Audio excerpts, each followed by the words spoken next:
What's up guys, Cash back again, and yesterday the team at Crystal Dynamics went ahead and dropped the new patch notes for the buffs coming in patch 2.6, and these changes are literally going to change the game going forward, and I'll break down everything coming for every hero, and I'll also highlight a cool tease for a new skin that's coming, so stick around till the end. But with that said, let's jump into it.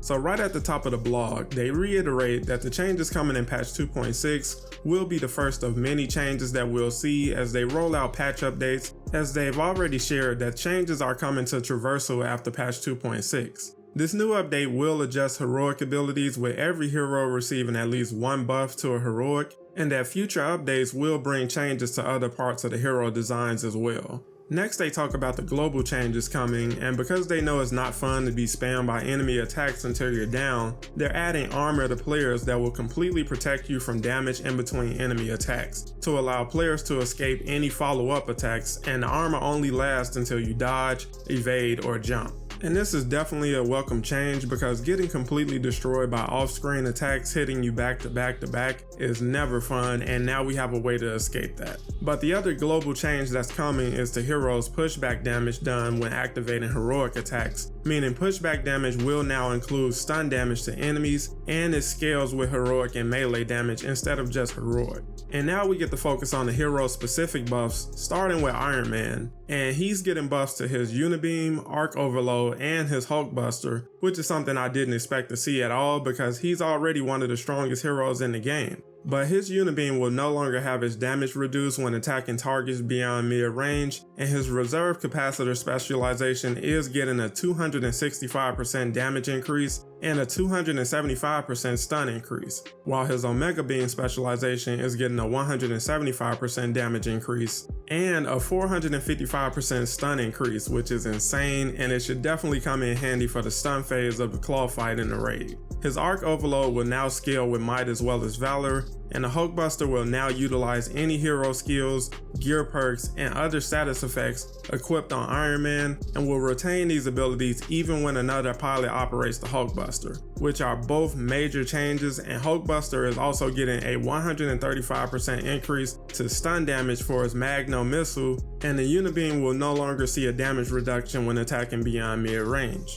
Switching over to the Hulk, his Rage intrinsic ability now deals gamma damage. Willpower recovered through Rage when attacked by an enemy has been increased to properly scale with enemy power levels beyond level 1, and his Overcharge is getting a duration increase from 3 seconds to 10 seconds. And jumping over to his Heroics, his Stranglehold will now initiate takedowns on the big spider bots, just like it can for the Adaptoids and Exos, and takedown damage for Stranglehold will now scale with Valor and Might. His getting a 106% damage increase and a 40% stun increase, and the specialization Irradiated Destruction's Hazard is getting a 2-second duration increase on top of a 400% increase to stun damage and a 1900% status damage increase. And it also activates the Radio Hazard when attacking larger enemies now. Bone Shaker damage will now scale with Valor and Might, and is getting a 115% damage increase and a 200% increase to stun damage, and his Thunderclap will also scale with Might and Valor now,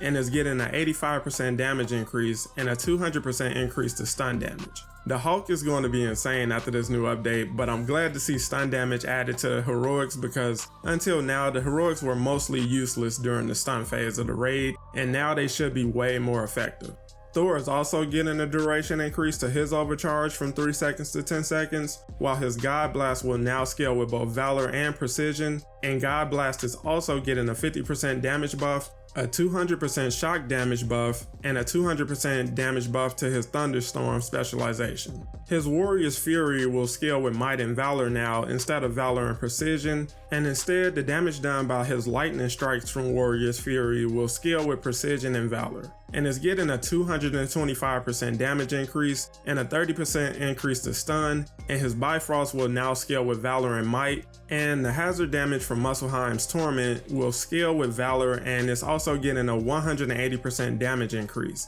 And the Bifrost stun damage is being increased by 500%. Black Widow's Overcharge is also getting a buff from 3 seconds to 10 seconds, and her Widow's Bite is getting a 70% damage buff, her Taser Dart is getting a 70% damage buff, and a 33% buff to stun, and a 25% buff to shock damage. And her Lightning Fist is getting an 80% damage buff. Veil of Shadows will now scale with Might and Valor and is getting a 60% damage buff, and her Dark Thorn specialization will accurately show that you get a 420% damage buff instead of 20%. And her Power Surge ultimate will scale with Might and Valor and is getting a 400% damage buff and a 100% buff to stun. And now we finally get to talk about the heroes who really needed to see buffs, starting with Black Panther, who's getting a massive damage buff to King's Mercy with a 450% increase to damage and a 100% increase to stun, with stun damage going from medium to high, and his specialization is getting a 630% damage increase, but it says ABC attack, and I'm unclear on what that means, so once I get a clarification on that, I'll definitely share that info with you guys. But his Kimoyo bees are getting a 30% damage buff, with the Kimoyo Stinger getting an 11% increase and Kimoyo Blast getting a 60% buff. Bash Chosen will now scale with Might and Valor and is getting a 100% buff to damage, and his Adored One specialization will scale with Might and Valor and is getting a 100% buff to stun and a 900% vibranium damage buff. Captain America is getting a 240% buff to Steamroller, Rally Cry is getting a 60% buff, it scales with Might and Valor, and stun damage is increasing from low to medium. Brooklyn Brawler is getting a 400% damage buff, and it also scales with Might and Valor, and its stun damage is increasing from low to high. Hawkeye literally is only getting one minor tweak to his heroics, and his recovery arrow now scales with Valor and Precision, which just goes to show how crazy he already was. But Kate, on the other hand, is getting quite a few changes,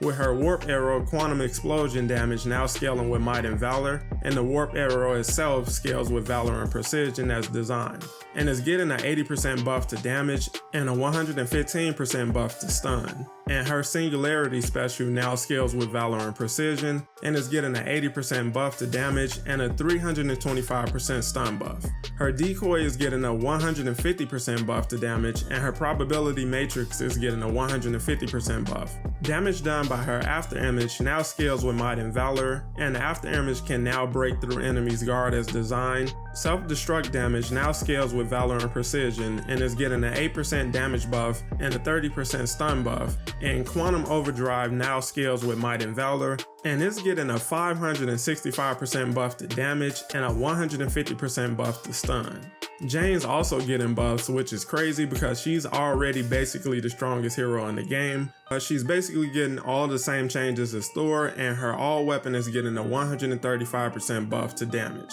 Kamala is getting buffs to her High 5 heroic with a 240% damage buff and a 400% stun buff across all of her specializations. And last but definitely not least, Spider-Man's Web Bomb is getting a 725% damage buff, and Web Retractions getting a 930% buff, and Stuck on You is getting a 410% damage buff. His Wrecking Ball now scales with Might and Valor and is getting a 100% buff to damage, and Spider's Nest is getting a 150% buff to damage. All of these are definitely welcome changes, and Tuesday definitely can't get her fast enough, and these new changes to heroes all fit in line with what seems to be the theme of this year's updates, which have been geared towards kind of course correcting everything about the game, and clearly it's a long and tedious process, but it's definitely something that the game needs. And again, these are just the first of many changes coming to the heroes in Avengers. But as promised, there's also something that confirms that we are getting an awesome new skin for Thor in this blog, under the art and animation section, where it says, while wearing Thor's Ultimate Thor outfit, Thor's hair will no longer be invisible when invisibility is applied. So a new Ultimate Thor skin is definitely in the pipeline, as Miller shared a few weeks ago with images he data mined from the game, and it's unclear if this was an oversight of some kind or the team is simply accepting that players have already learned Ultimate Thor is in the pipeline. But it's basically confirmed at this point, and now the only question is, will Thor have his ultimate version of Mjolnir? But I'll pass things off to you guys. Which new hero buffs have you most excited, and do you think we'll see Ultimate Mjolnir arrive with Ultimate Thor? Let me know down below, and make sure to leave a like if you enjoyed the video, and subscribe for more Marvel's Avengers content every week. And if you're interested in picking up Avengers merch, shop with Fandom, and make sure to use my code in the description to get an additional 10% off. Thank you guys for watching as always, and I'll catch you on the next one.